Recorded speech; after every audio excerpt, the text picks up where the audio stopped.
Hello दोस्तों, नमस्कार। आप सभी का स्वागत है वास्तु एंड कंस्ट्रक्शन टिप्स में। दोस्तों, आज का टॉपिक है धन कमाने का सरल उपाय, वास्तु टिप्स। दोस्तों, आप सभी लोग जानते हैं धन कमाना कोई सरल काम नहीं है, काफ़ी मेहनत करनी पड़ती है। और एक बात बता दूं, हिंदुस्तान के 135 करोड़ जनता के बीच में उंगली से गिन सकते ऐसे करोड़पति, अब्जोपति, लाखोंपति हैं, पर ये और उंगली से गिन सकते ऐसे गरीबी रेखा में पलने वाले लोग भी हैं।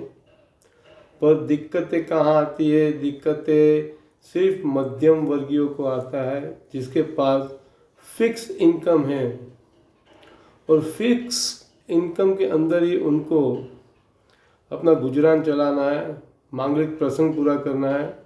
कुछ चीज़ खरीदनी है तो फिक्स इनकम के अंदर ही खरीदना है। कोई भी प्रसंग पूरा करना हो तो उनको फिक्स इनकम के अंदर ही प्रसंग पूरा करने की कोशिश करनी पड़ती है, या तो उनको किसी से लोन मांगनी पड़ती है या तो किसी से उधारी लेनी पड़ती है, और जीवन उसका उसी के अंदर, उधारी के अंदर घूमते रहता है। दोस्तों, ये न हो इसलिए वास्तु के अंदर छोटी सी टिप्स दी गई है, 2-3, जो हमें उसका फॉलो करना है दोस्तों, ताकि हमें किसी से लोन या उधारी मांगनी न पड़े। इसलिए दोस्तों, मध्यम वर्गीय लोग के लिए काफ़ी बढ़िया टिप्स दी है वास्तुशास्त्र के अंदर।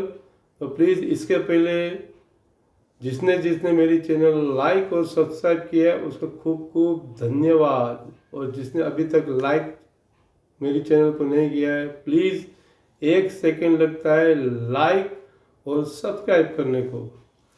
दोस्तों, वास्तु टिप्स जो बताने जा रहा हूँ, ध्यान से सुनना और समझना, और उसी तरह आप अपने जीवन में वास्तु टिप्स को फॉलो करना।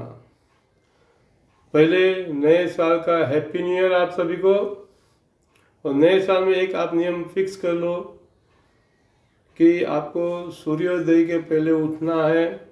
ऐसे भी सूर्योदय हिंदुस्तान के अंदर 5:30 से 6 बजे के आसपास होता ही है। हमें 5:30 बजे उठना है हमें। आप बिस्तर पे सोते हो, पलंग पे सोते हो या खटिया के ऊपर सोते हो, आपको उठने के टाइम तुरंत आपको बिस्तर छोड़ना नहीं है कि पलंग छोड़ना नहीं है। 5 मिनट आपको बैठे रहना है आंख बंद करके, क्योंकि इसमें एक साइंटिफिक रीज़न है। रीज़न ये है कि कहा जाता है कि जब हम सोते हैं रात को, तभी हमारा ब्लड सर्कुलेशन नॉर्मल होता है।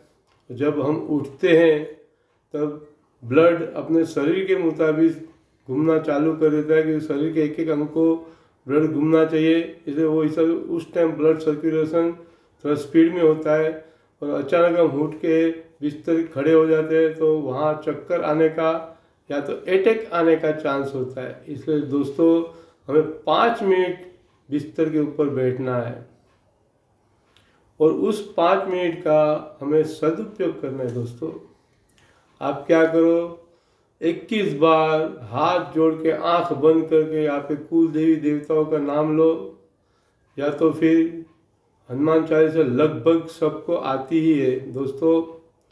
तो आंख बंद करके आपको हनुमान चालीसा बोलना है।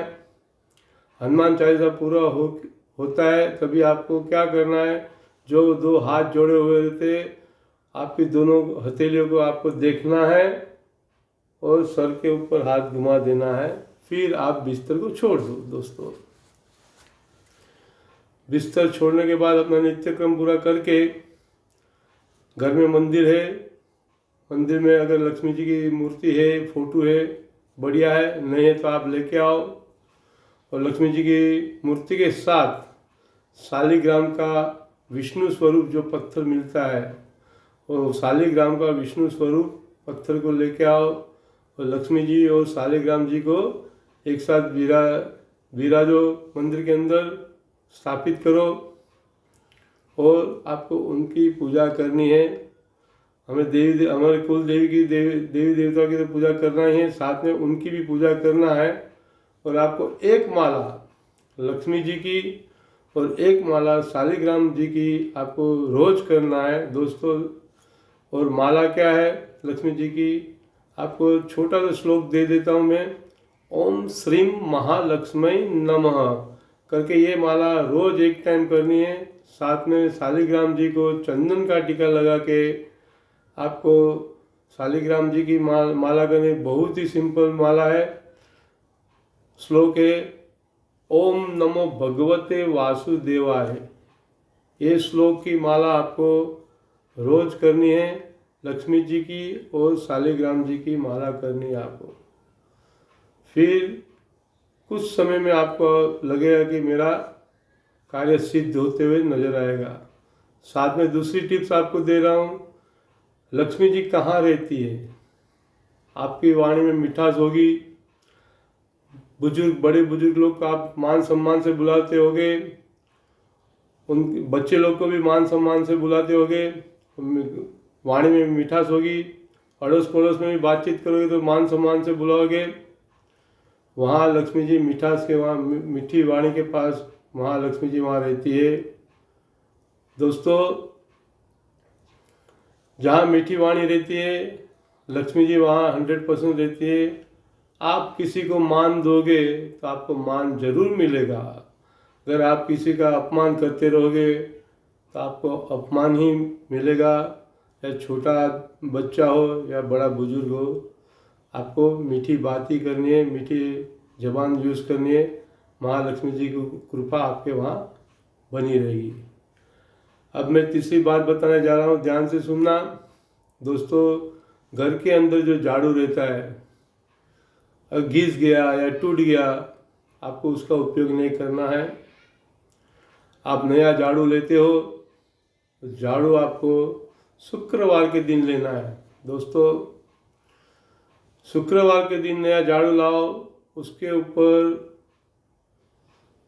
नाड़ा छड़ी का धागा बांध दो और उसको शुक्रवार के दिन घर के अंदर रखो।